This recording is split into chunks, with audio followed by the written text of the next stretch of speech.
With a Hill County CASA volunteer, and I'm going to let you introduce yourself and tell how long you've been a CASA volunteer. Okay, so I'm Gina Promes, and I've been a CASA volunteer for about 18 months. Maybe a little longer than that, but 18 months. Okay, why did you want to become a CASA? Well, working in healthcare, I kind of have known that it was a need for just what I had witnessed. And then I have a daughter that's an assistant principal in a Hill County school. So I knew in our county that we had a need as well. And so I just kind of felt like there was a need, and I had time in my life finally after my kids left home, and I was able to just have one full-time job and not two when the youngest graduated college. So that's really why I started volunteering, because I had some spare time. So what made you nervous or scared you the most about the role?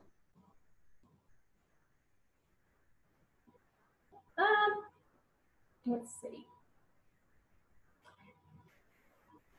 At the beginning, I think that the most nerve-wracking thing, and probably now, is just getting the report done and in the computer like it needs to be. Just because, you know, of my age, I guess, and computer stuff is kind of challenging at times. But other than that, that's been the only thing that's made me nervous at all, is just making sure I get the reports done on time. Yeah. Okay. So what has been the most rewarding thing for you about being a CASA?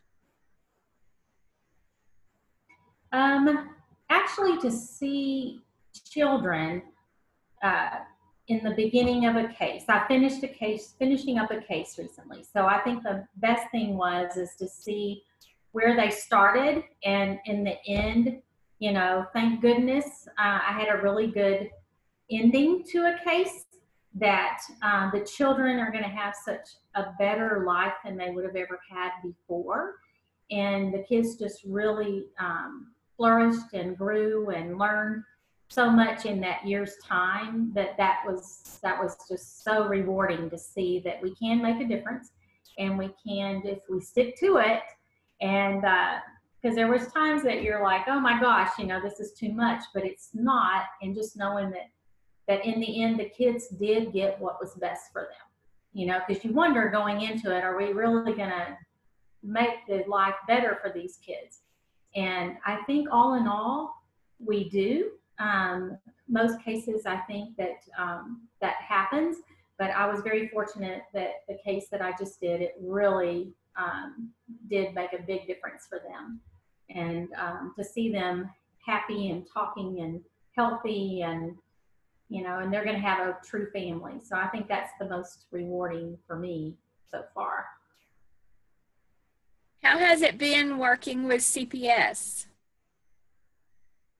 I had to right away learn that they have more than one case. So my one case isn't their top priority. Not every day it isn't, but I've learned that some days it is. So it just depends on what else they have going on. So I had to learn right away, and Don Rawls, he really helped me learn that, and say, you know, hey, you know, Gina, they're, you know, because sometimes they don't always get back to you in a timely manner when you're really worried about something. But I learned after a while, I learned that I could actually go ahead and help with something without really checking with the caseworker. Once you learn the caseworker that you're working with and how they work, and if they get to know you and trust you, then they actually kind of lean on you to help facilitate some things. And so I learned fairly quickly on that I could facilitate a lot of things that actually happened, and had more time. That I actually, my one case, I was actually able to put my eyes on them more than the caseworker. And so that was helpful, especially when we were, you know, making some changes in their placement and stuff like that. So I just had to be patient with them, but I also had to learn that my opinion really did matter, especially sometimes maybe just my professional experience sometimes helped. And the last one learned to kind of lean on that a little bit. So just figuring out what you can give to help them along and not really be, I had to learn not to tell them kind of what to do because, you know, the mama sometimes comes out and you just want to kind of tell somebody what to do. But I just learned to just figure out what she could use me for. And she did. And so we worked very well as a team. And I think it's very important that we figure out with each case is going to be different and each caseworker works a little differently. So just to figure out what you can do to help them. And I think that makes it go so much smoother. So, how has it been working with the attorney for the children? That's been good as well. Only thing that I've learned, they don't really know a lot what's going on with the kids. They don't have as much contact and I guess I had to learn that because I really didn't know, I mean, going into it. But then I learned that, hey, guess what? He doesn't really know. I'm going to share what I know with him. And so you can have that same relationship with the attorney as well. Like when you have a visit and there's something specific and, you know, just email. I've learned to email them. And if I ran into him in Walmart or whatever, he would sometimes say, hey, how's it going with those kids? And, you know, and you just tell them that because sometimes they'll say, well, you know, I haven't got to see them yet and stuff like that. So I shared pictures with the last attorney I worked with because occasionally he'd say, you know, when he hadn't gotten to see them yet because they were little, so they weren't being brought to the courthouse. So so I had pictures, and so I was able to share, and then that way he could get a visual. It helps to have a visual of people, whether it's kids or adults or whatever. If you're trying to help somebody, it's kind of good to be able to kind of put a face with a situation. And of course, you know, kids are cute no matter what, so everybody wants to see, you know, kids are cute and what you're going to do. So I've learned that they don't always know everything that's going on, and we have to share that information with them. And I guess I didn't really think about, well, how are they going to know, because they're not really making those visits and they're not really supervising the visits. So they have to find out their information through the caseworker, through the CPS attorney itself, or through the CASA volunteer, because we're the ones that are really seeing these kids.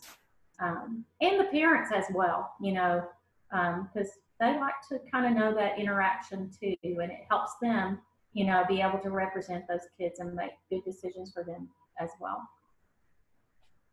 So I know on your case, your kids were in 2 different foster homes. Talk about your experience working with foster parents in this case. Okay, so yes, mine were in a foster home, the first foster home, and it wasn't a bad experience. It was the best. It was a good place for them to be to start off because it was a very quickly, you know, quick removal and somewhere safe they needed to be where they could be taken care of. But it really wasn't a home that could provide them everything really that they needed. These boys really needed more than that foster home could give, just because the foster home itself was just a little bit too busy. They had more things than what they could handle. And so I spent a whole lot of time with that foster parent at the beginning to try to help her not be so stressed when she was overwhelmed with all the kids that she had, because she had more than the 2 that I was working with, and it was a lot. And I think out of the ones that she had, 3 were in diapers, so that can be difficult. So but it was also very stressful because she would get pretty stressed out and upset, and then there was that connection with the caseworker, and you know, and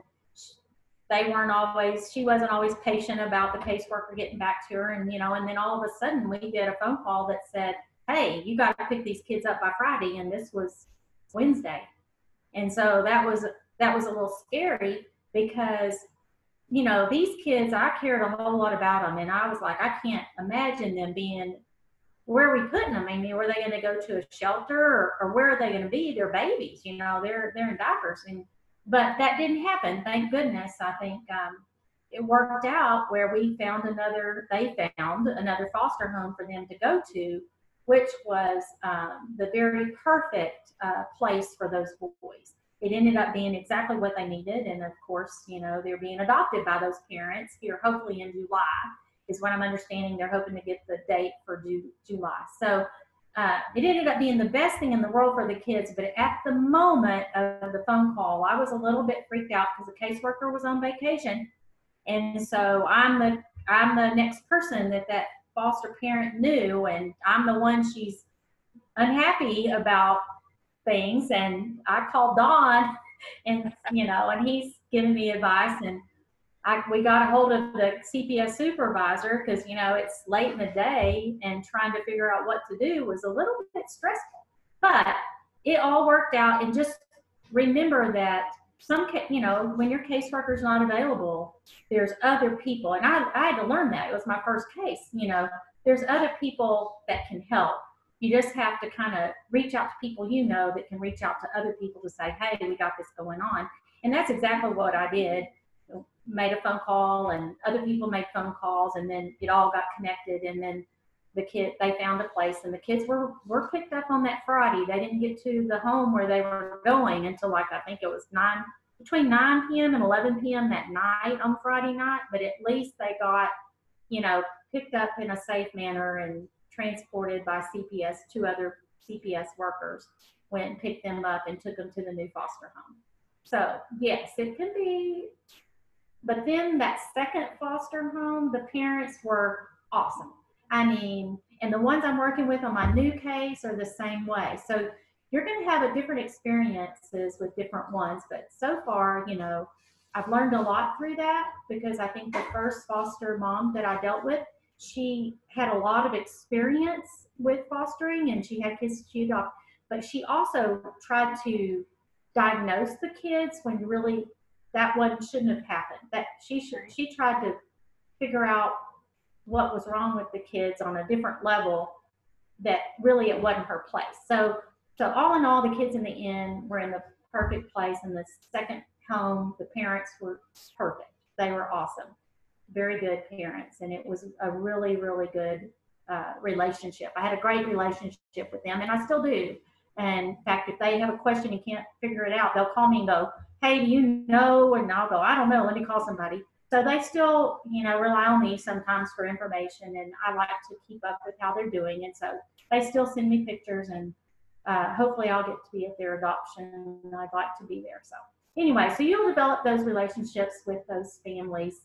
But just to be there, if you see one you're struggling with, you just got to support them, because you just want those kids to be safe in those homes. But when it's not, you just have to speak up. So, okay. So, have you had any attorneys for parents that have been negative towards you or tried to discredit your work? No, I actually haven't. I haven't always liked some of the comments that some of the lawyers have made where the parents are concerned, because they're representing them because they have to. When it boils down to it, most of these are having to represent these parents because that's all the parents can have, and they need representation as well. But sometimes some of the things that they say, you're not going to agree with, but you just have to kind of remember that it's not always all bad where these parents are concerned, but sometimes it's just not always going to be, they interpret them a little bit differently. It's not okay that when they try to say, well, she finally had a negative drug test, but okay, she finally did after a year, but then she still doesn't have a job, she still doesn't have a home. They want to focus on the one positive thing, like that should make us change our mind about something, but there's more to it than that. But they'll try to sway you, oh, but what about this? But it's not all about just one thing. It's a whole bunch of things that have to happen to make it good. But they've never towards me. Now they question me. They've actually asked me questions about, because I've observed a lot of the visits. But they just asked me questions, and I answered those questions, the best that I could. But they never were negative towards me or disrespectful. Okay. How have you handled the paperwork or documentation required by CASA, and what's your opinion of the Optima system? Well, actually, the Optima system actually is it's very easy. The only thing I've learned when I'm on my phone, sometimes when I'm scrolling down, I'll just say, it'll go away, and I don't know whether it saved it or not. So then I end up having to put it back in again. And I think that sometimes it ends up in there 2 times, but you can't see it right away. So right. I've entered some things twice just because did it save it or did it not? So, but everybody will figure out what works best for them. When I start a case, what I've done, and I just was telling myself, why do I do this? Because, but I did it last time and I did it this time. And I think it's just because I like to collect a lot of information up front, and then, and I make a lot of notes, and then I will sit down and put it in Optima all at one time, just at the beginning of the case. I don't do it throughout the case, but I like to do that at the beginning because I want to get a good idea and make sure I've met people and talk to people first before I just go put one little thing in there. So I like to sit down and have and I've learned to save like text messages and phone calls and stuff, because on my phone I have a way that I can hit the history and it just will pull it all up for that, like with the caseworker. We talked on this day and this is how long, because it asks you the time and all that stuff. So my phone is a really good tool to help me when I do that. But then after I do sit down and put 3 weeks worth of stuff in there, I go, why did I do that? Because there was a lot of information that I have to sit down and do at one time. But then I try after that to keep up with things one at a time as I do it, instead of a whole bunch at once. But I think it helps me remember everything too when I go back over it and read it and type it in. But it's actually pretty user friendly. So. Okay. What advice would you give the volunteers about court reports? Court reports. Well, that's the thing that makes me nervous sometimes, just making sure I get it pulled up right and sent to you so it can go where it needs to go. Court reports. Basically, the court reports, what I use a lot are my notes that I've done. Sorry, the dogs are barking. So the court reports, what I've learned, what I use for the report are just all my notes that I've taken about the phone calls or the visits or the messages or what I've observed or whatever. And basically that report just comes from those same things that you put in Optima. It's just in a different form.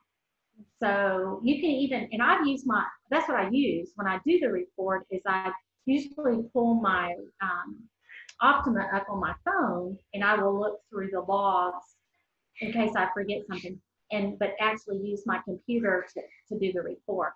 So I use my Optima notes to do the report. Okay. I don't know what other people do, but that's what I do. Okay. What advice would you give about interactions with parents? Well, you have to be very cautious.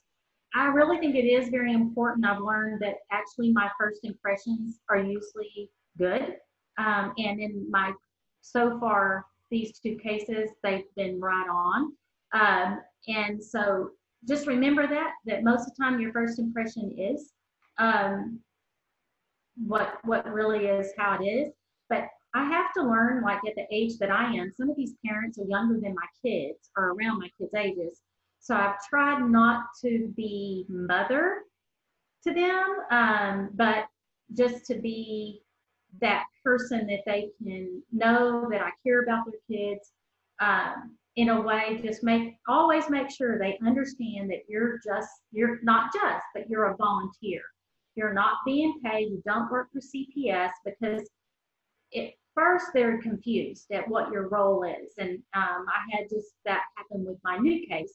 And I had to talk this mom off the cliff basically because she was so distraught and upset that now she understands my role. And so just to always know that they're not, you're not going to be approving of how they're living or the things that they've done. But all in all, these parents do love their kids. They may not know how to take care of them, but you can tell and see that these parents love their kids. So you just have to figure out how to keep that boundary with them, but then to also to let them know they can also trust that you have their kids' best interests. But very cautious and really be careful about.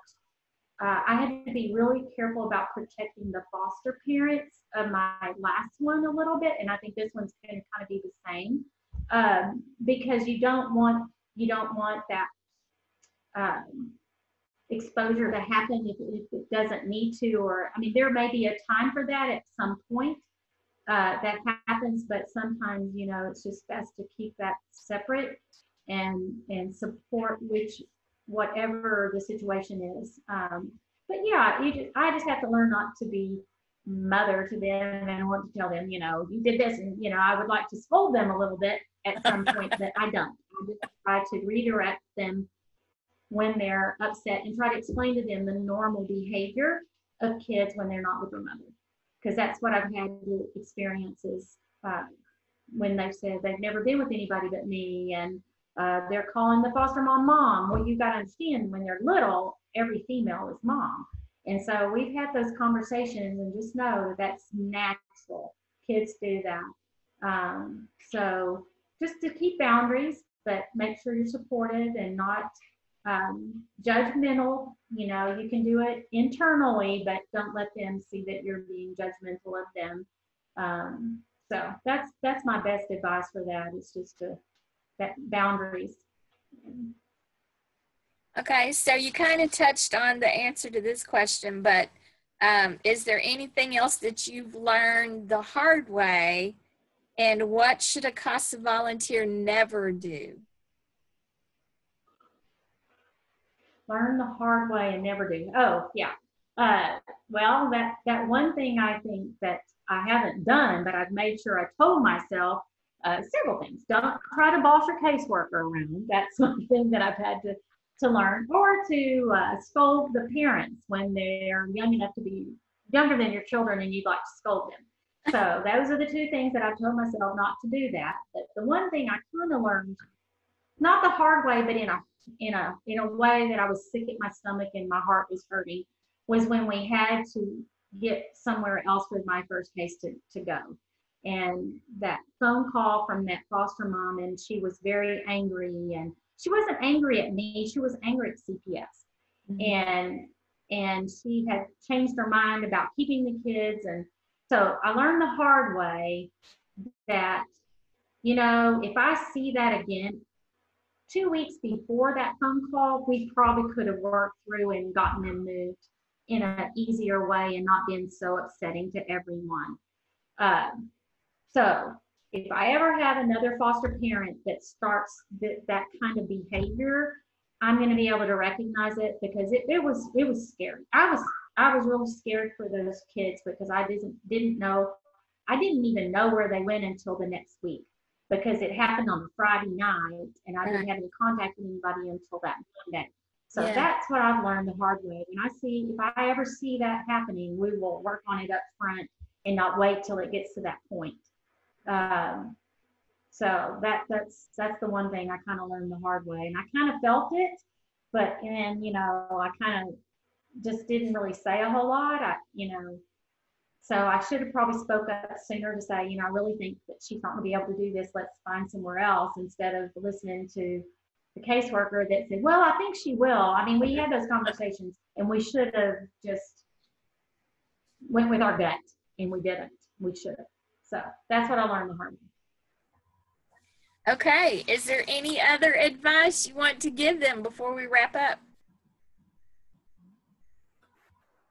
No, just to know that it's a very important role. And I've really found it very rewarding, and just hang in there and not don't give up. And there's always people you can ask questions. Tons of people. I get on that phone and call whoever I need to call. So just that's really the only advice that I have, is that you're not out there by yourself. You've got people that you can reach out to for those questions or concerns, or and if you see something that you don't feel like is the way it should be, just let somebody know. And but it's a great thing to do. It's very needed. I'm really glad that we're getting more and more people, especially right now in the times that we're in. We're seeing more kids in situations just because of the stress of the time right now. So it's very needed. All right. Well, Gina, thank you so much. You have some great advice. You're welcome. For the volunteers, and I'm excited for them to hear from you. And we appreciate everything you do, and you're awesome. All right. You too. Thank you, Rebecca. All right. Thank you. Bye.